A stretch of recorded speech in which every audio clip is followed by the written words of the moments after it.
تبارك الذي جعل في السماء بروجا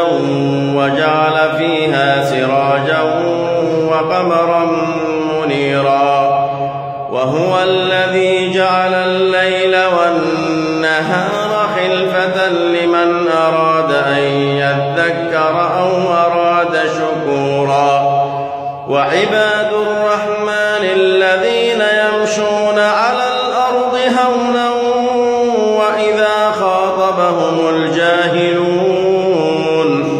وإذا خاطبهم الجاهلون قالوا سلاما والذين يبيتون لربهم سجدا وقياما والذين يقولون ربنا اصرف عنا عذاب جهنم إن عذابها كان غراما إنها ساءت مستقرا ومقاما والذين إذا أنفقوا لم يسرفوا ولم يقتروا وكان بين ذلك قواما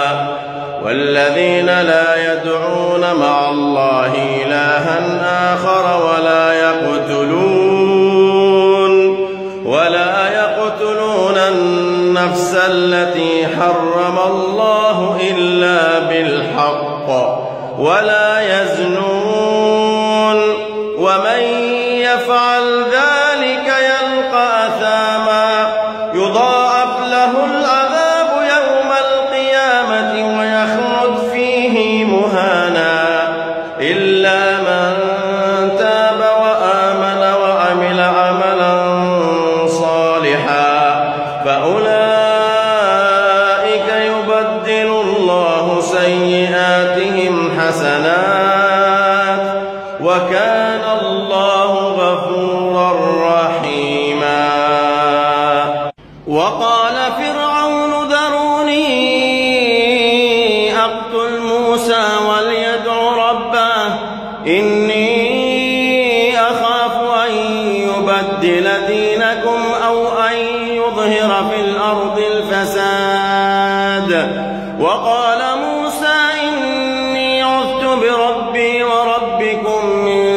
كل متكبر لا يؤمن بيوم الحساب.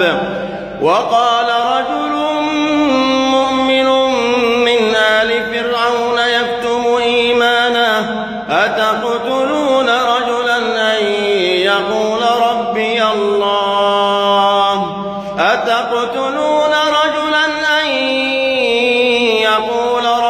الله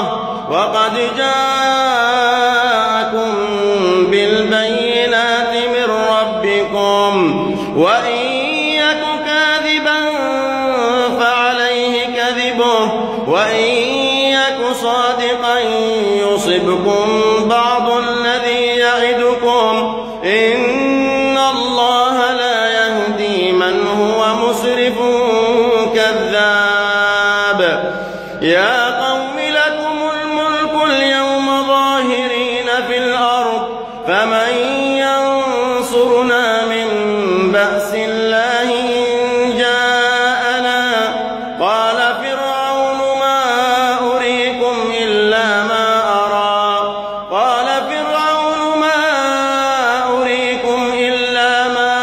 أرى وما